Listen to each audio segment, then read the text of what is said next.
Yasmine serre sa petite fille, Hassina, fort contre elle alors qu'elle rentre chez elle.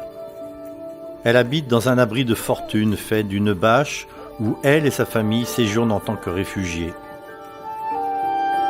Yasmine appartient à une tribu minoritaire de Myanmar, les Rohingyas, qui a été prise pour cible en raison de leurs croyances islamiques. Tôt, un matin de septembre 2017, Yasmine s'est réveillée au son d'un hélicoptère qui tournait autour de son village au Myanmar.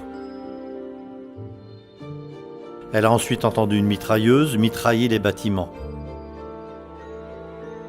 Avec son mari, Yasmine a attrapé ses 4 enfants de moins de 5 ans et s'est précipitée vers la mer. Les cris et les coups de feu s'estompaient derrière eux pendant qu'ils couraient, et au moment où ils atteignaient la côte, le seul bruit qui restait était le clapotis des vagues.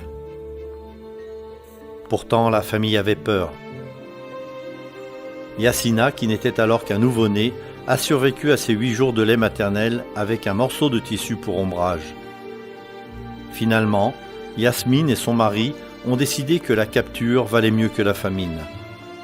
Le matin du 9e jour, la famille a fui vers le Bangladesh. Après un voyage ardu, ils se sont retrouvés dans un camp de réfugiés appelé Camp Leda, dans le sud-est du Bangladesh. L'ONG adventiste ADRA est l'une des nombreuses organisations humanitaires qui fournissent des produits de première nécessité dans le camp. Bien que la vie dans le camp de réfugiés soit relativement sûre, ce n'est pas toujours facile. L'accès aux latrines est limité, les bains privés sont pratiquement introuvables et les écoles sont inexistantes.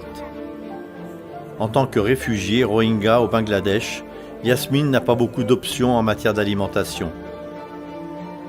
Ainsi, 2 fois par mois, elle part avec son plus jeune enfant pour récupérer sa portion de riz, de lentilles, de sel, de sucre et d'huile.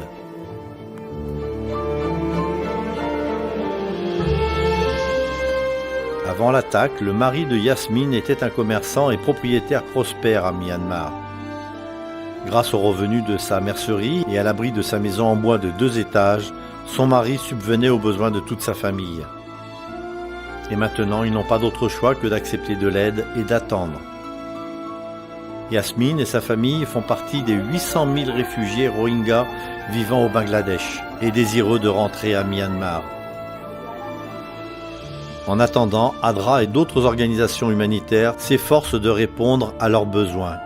Votre soutien à ADRA et aux offrandes missionnaires fait une différence tangible pour les gens comme Yasmine et sa famille.